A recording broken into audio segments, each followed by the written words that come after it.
Hola, soy Jesús Amezcua, estudiante de la maestría en Manufactura Avanzada en el CIATEC, con sede en el Estado de México. En esta ocasión les voy a presentar un estudio que tiene como objetivo obtener una relación analítica para estimar la fuerza de tracción máxima que soportará el empalme ultrasónico durante la prueba de tracción. El trabajo fue desarrollado por su servidor con asesoría del maestro en ciencias Alfredo Chávez, el líder de proyectos en CIATEC con sede en Querétaro. Un arnés eléctrico es un conjunto de circuitos, conectores, terminales, empalmes ultrasónicos, clips de sujeción, entre otros componentes que llevan a la alimentación y diferentes señales eléctricas a los módulos del vehículo. Ejemplo de estas señales son las que permiten el encendido de los faros delanteros, el arranque del motor, el control del aire acondicionado. El conjunto de arneses puede verse como el sistema nervioso del vehículo. El estudio se enfoca en los empalmes, que son la unión de dos o más circuitos soldados ultrasónicamente. Estos componentes permiten enviar la misma señal eléctrica a diferentes módulos, localizados en distintas ubicaciones dentro del vehículo. En esta diapositiva podemos apreciar algunos ejemplos de las fallas que puede ocasionar un empalme ultrasónico fracturado, como pueden ser los faros delanteros del vehículo inoperante o el desempañante del vidrio trasero inservible, las luces de frenado encendidas sin el pedal de freno presionado, el radio inactivo o la iluminación del tablero también inoperante. El estándar JUSPER 38 se utiliza para evaluar el desempeño de los empalmes ultrasónicos. Este estándar busca simular una vida de exposición del vehículo al camino a través de diferentes pruebas, como la de choque térmico, ciclos de temperatura y humedad y la prueba de tracción, que es en la que se enfoca este estudio. En la imagen superior derecha podemos ver ejemplos de empalmes con cables del mismo lado, y en la imagen del lado izquierdo podemos apreciar ejemplos de configuraciones de empalmes ultrasónicos con cables en ambos lados. Debido a que la mayoría de los empalmes ultrasónicos encontrados en la muestra seleccionada fueron de la configuración con cables en ambos lados, el estudio se acotó a este tipo de empalmes. En la imagen inferior izquierda vemos un ejemplo de un empalme compuesto por dos circuitos sometido a la prueba de tracción. Cada circuito es sujetado por una mordaza de la máquina universal. La mordaza de la izquierda es fija y la derecha es móvil. La prueba de tensión se realiza sujetando dos cables del empalme a las mordazas de la máquina universal, cuando los circuitos que lo componen tienen una diferencia menor o igual a un escalón de la tabla 1. Se coloca en la mordaza móvil de la máquina universal el cable con área transversal más pequeña. Como podemos ver en la imagen del ejemplo del empalme doble, compuesto por dos circuitos, uno con área transversal de 0.35 milímetros cuadrados y otro con área transversal de 0.5 milímetros cuadrados. En este caso, los circuitos tienen una diferencia de un escalón en la tabla 1, por lo que solo se requiere colocar el circuito con área transversal más pequeña en la mordaza móvil. Cuando los conductores tienen una diferencia mayor a un escalón de la tabla 1, se coloca primero en la mordaza móvil el cable con área transversal menor y con una nueva muestra el cable con área transversal mayor, como en el ejemplo del empalme triple. Hay una diferencia mayor a un escalón entre el área transversal menor de 0.5 milímetros cuadrados y la mayor de 2 milímetros cuadrados, por lo que primero se coloca en la mordaza móvil el cable de 0.5 milímetros cuadrados y con una nueva muestra se coloca en la mordaza móvil el cable de 2 milímetros cuadrados. El estudio se enfoca en determinar una relación analítica para estimar la fuerza de tracción que resistirá el empalme en base al área transversal de los circuitos que lo integran, para permitir a los arquitectos eléctricos comparar la fuerza de tracción estimada con la fuerza mínima requerida por la normatividad vigente, proporcionando una herramienta adicional para prevenir fallas en los vehículos provocadas por la fractura de los empalmes, desde etapas tempranas del diseño del arnés.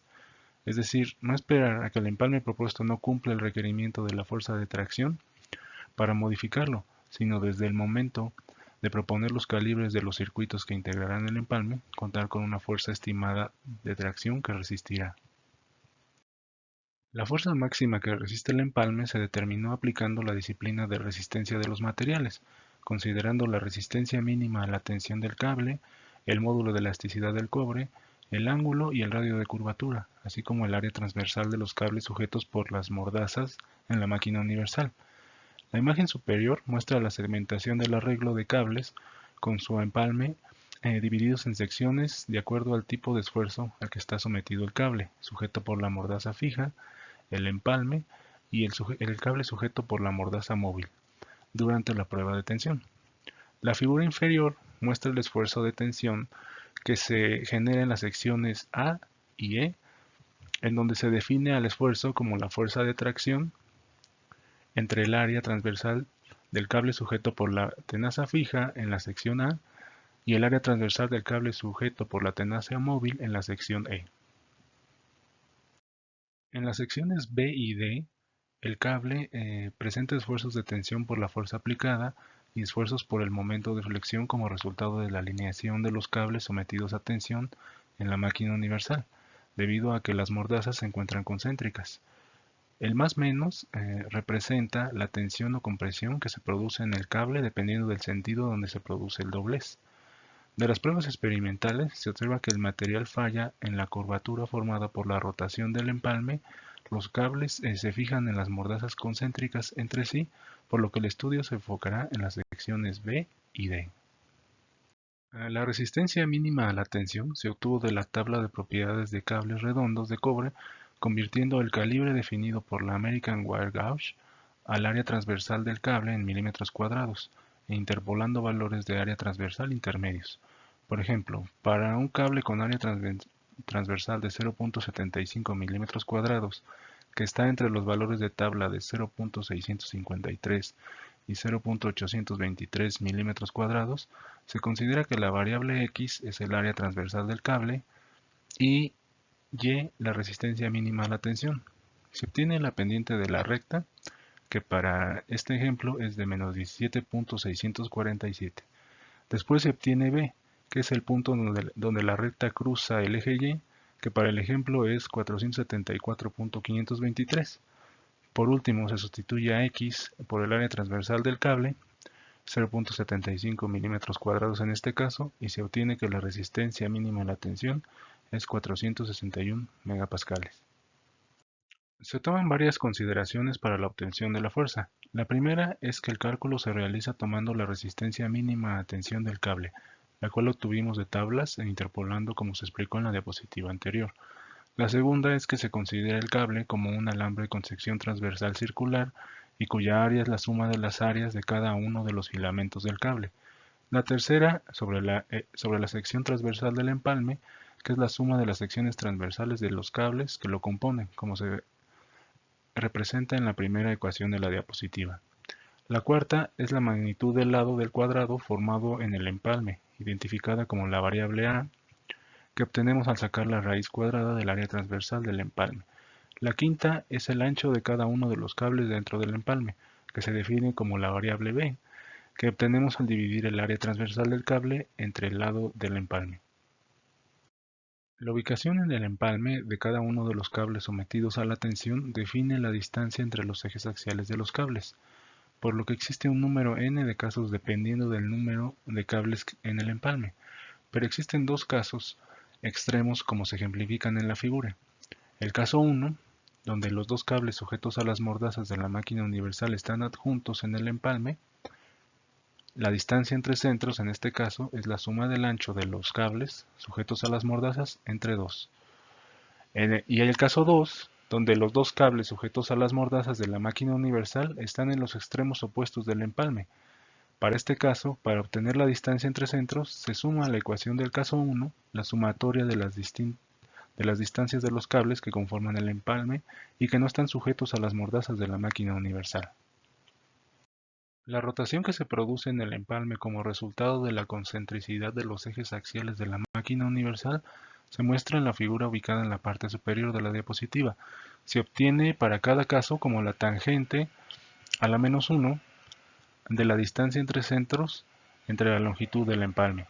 El desplazamiento que se produce por la rotación del empalme se aprecia en la figura ubicada en la parte inferior.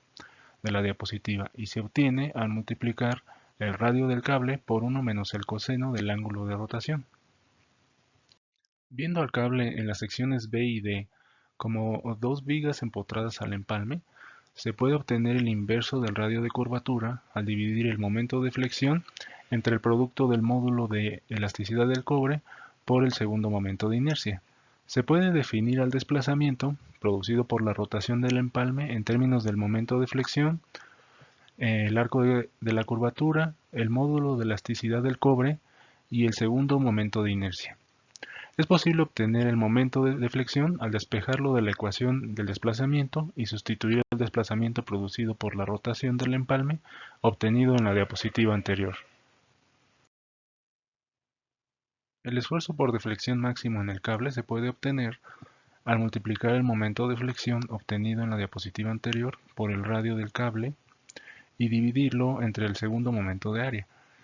Es posible obtener el arco de curvatura formado por la deflexión del eje al multiplicar el radio de curvatura por el ángulo de rotación del empalme.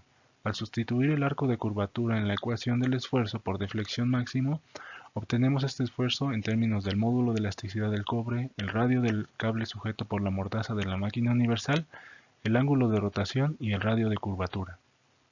El esfuerzo máximo en el cable se obtiene al sumar el esfuerzo inducido por la tensión y el esfuerzo por flexión en la región del cable donde se presenta tensión. Despejando a la fuerza de la ecuación del esfuerzo máximo en el cable, podemos obtener la fuerza máxima que soporta el cable en términos del área transversal del cable sujeto a las mordazas, el módulo de elasticidad del cobre, el radio del cable sujeto a las mordazas, el ángulo de rotación y el radio de curvatura. Se obtuvo una relación adicional utilizando el método de regresión. Este método utiliza 6 resultados de las pruebas de tracción experimentales para generar un polinomio que permite estimar la fuerza de tracción que resiste el empalme. Se considera que el empalme se rompe en el cable con menor área transversal, sujeto a las mordazas de la máquina universal, que se identifica como A-min. Se realizaron varias iteraciones desde polinomios de segundo orden hasta que en el de quinto orden se obtuvo un error menor al 10%, al comparar la fuerza estimada con la fuerza obtenida de pruebas experimentales. Se utilizó el comando polyfit de MATLAB para obtener los coeficientes del polinomio. En la gráfica podemos ver en el eje X el área transversal del cable en milímetros cuadrados, en el eje Y la fuerza de tracción en newtons, en círculos azules la fuerza de tracción experimental y en una línea roja la fuerza de tracción estimada por el polinomio obtenido por regresión.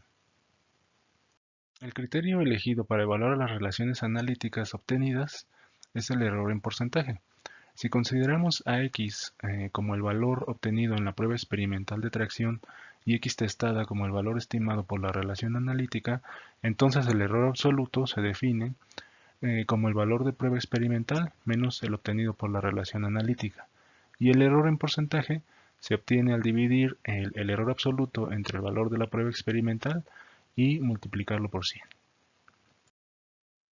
En la tabla 2 muestra en la primera columna el área transversal del cable sujeto a la mordaza superior de la máquina universal, en la segunda columna el área transversal del cable sujeto a la mordaza inferior de la máquina universal y de la tercera a la octava columna el área transversal de los cables que componen el empalme y que no están sujetos a las mordazas de la máquina universal. En la columna verde la fuerza de tracción máxima obtenida en pruebas experimentales. En las columnas amarillas la fuerza de tracción máxima y el error en porcentaje obtenidos por la relación analítica, y en las columnas naranjas la fuerza de tracción máxima y el error en porcentaje obtenidos por la relación del método de regresión. Encerrados en 6 rectángulos naranjas, los empalmes y fuerza de tracción experimental utilizados para obtener el polinomio de quinto orden en el método de regresión. La tabla muestra los resultados de las pruebas de tracción experimentales de 21 empalmes, 7 integrados por 3 cables, 2 integrados por 4 cables, 5 integrados por 5 cables, 1 integrado por 6 cables, 4 integrados por 7 cables y 2 integrados por 8 cables. Bueno, en conclusión, el esfuerzo por momento de flexión reduce cerca de un 50% la resistencia a la tensión de los cables sujetos a las mordazas de la máquina universal. Las relaciones analíticas obtenidas y el polinomio obtenido por el método de regresión estiman la fuerza de tracción de 21 empalmes con un error menor o igual al 10% de la fuerza obtenida por pruebas experimentales. Es posible usar las relaciones obtenidas para estimar la fuerza de tracción que resistirá el empalme durante las pruebas de validación. Como parte de las recomendaciones es continuar recabando información de pruebas experimentales para validar la relación obtenida con empalmes conformados por cables de diferente área transversal a los incluidos en este estudio. Y como una segunda etapa se buscará incluir las relaciones obtenidas en una macro de Excel para facilitar la estimación de la fuerza de tracción desde etapas tempranas del diseño del arnés. Es la información que tenía para presentar en esta ocasión. Muchas gracias por su atención. Finalmente les presento las referencias por si alguien quiere ahondar, ¿no?, en el tema. Gracias.